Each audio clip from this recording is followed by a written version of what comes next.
नमस्कार दोस्तों, आप देख रहे हैं न्यूज शिखरांश। हम में है दम सच्चाई को सामने लाने का। बालाघाट में कल स्ट्रांग रूम खोल करके निर्धारित समय पे और पॉलिटिकल पार्टी के प्रतिनिधियों की उपस्थिति में जो पोस्टल बैलेट थे उनको विधानसभावार छंटनी का काम किया गया, जिसमें बैहर, लांजी, कटंगी, परसवाड़ा, बारासिवनी सभी के अलग अलग बंडल बनाए गए। इस प्रक्रिया के दौरान ये आभास हुआ कुछ पॉलिटिकल पार्टी के लोगों को कि मतपत्रों की गिनती हो रही है। कोई मतपत्रों की गिनती नहीं हुई है, कोई भी पोस्टल बैलेट खोला नहीं गया है, सिर्फ उनकी विधानसभावार छंटनी की गई है और उनको अलग अलग झोलों में या बैग में रख करके पुनः सील कर दिया गया। इस पूरी प्रक्रिया के दौरान वहाँ पॉलिटिकल पार्टी के प्रतिनिधि उपस्थित रहे। कांग्रेस पार्टी से श्री निराला सिंह बघेल और विनय दशहरिया, भारतीय जनता पार्टी से कृष्णपाल सिंह बिसेन और अन्य दीगर प्रतिनिधि भी उपस्थित थे। उनकी उपस्थिति में ही स्ट्रांग रूम खोला गया था। उनकी उपस्थिति में ही इस पूरी प्रक्रिया के बाद स्ट्रांग रूम बंद किया गया। मैं पुनः कह रहा हूँ, पोस्टल बैलेट जो हैं वो पूरी तरह सुरक्षित हैं। किसी भी पोस्टल बैलेट को खोला नहीं गया है, किसी भी पोस्टल बैलेट की गिनती जैसी कोई बात नहीं है। मतगणना अपने जो निर्धारित समय है, जो निर्धारित दिनांक है, उस पे 3 तारीख को होगी। सर, अधिकारी को सस्पेंड किया गया है सर, जो साहब किया गया अधिकारी को सस्पेंड किया गया, किस आधार पर? जो प्रक्रियात्मक त्रुटि है, जैसे 3 बजे का समय था, बट जो स्ट्रांग रूम खोला गया वो 1:30 पे खोला गया।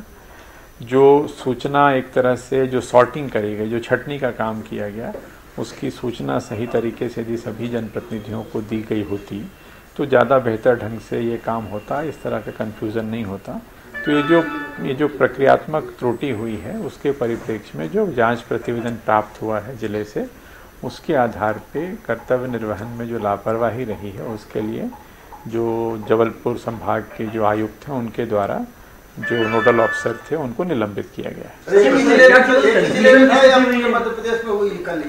नहीं, ये सिर्फ बालाघाट जिले की घटना हुई। सर, आने वाले समय में ऐसी कोई गफलत ना हो, सॉर्टिंग को लेकर कोई दिशा निर्देश है कि पूरे प्रदेश में डाक मतपत्र की सॉर्टिंग कब हो?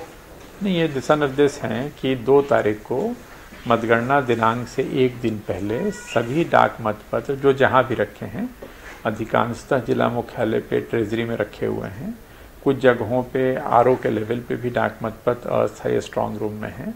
तो ये निर्देश पहले से दिए गए हैं कि मतगणना दिनांक के 1 दिन पूर्व, अर्थात 3 तारीख को मतगणना है, तो 2 तारीख को ये सभी मतपत्र मतगणना सेंटर पे जहां काउंटिंग होनी है वहां पॉलिटिकल पार्टी के लोगों को सूचित करते हुए और ये लाए जाएंगे।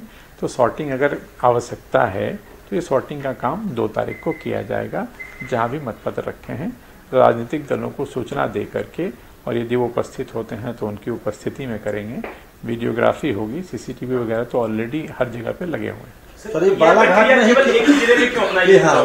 में ही क्यों कल हुआ, बाकी जिलों में क्यों नहीं हुआ?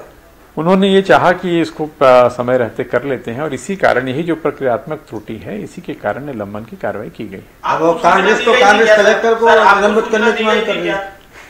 इसमें जो भी प्रतिवेदन है वस्तु स्थिति आयोग को भेज दिया गया है। आयोग के निर्देशों की प्रतीक्षा है। आयोग इस पर अगर और कोई निर्णय करता है तो तदनुसार कार्रवाई की जाएगी। सर, आपको सूचना दी गई थी क्या? मुझे सूचना देने की जरूरत नहीं है। ये कार्रवाई जिला स्तर पे होती है। जिला स्तर पे जो जिला निर्वाचन अधिकारी हैं और जो रिटर्निंग ऑफिसर होते हैं विधानसभा क्षेत्र के, ये कार्रवाई उसी स्तर पे होती है। तो इसकी सूचना हर जिले को राज्य स्तर पे देने की आवश्यकता नहीं होती। बालाघाट कलेक्टर पर गंभीर आरोप लगा रही कांग्रेस बार-बार, तो उनकी गलती इस घटना की विस्तृत रिपोर्ट आयोग को भेज दी गई है। आयोग के निर्देशानुसार आगामी कार्रवाई की जाएगी।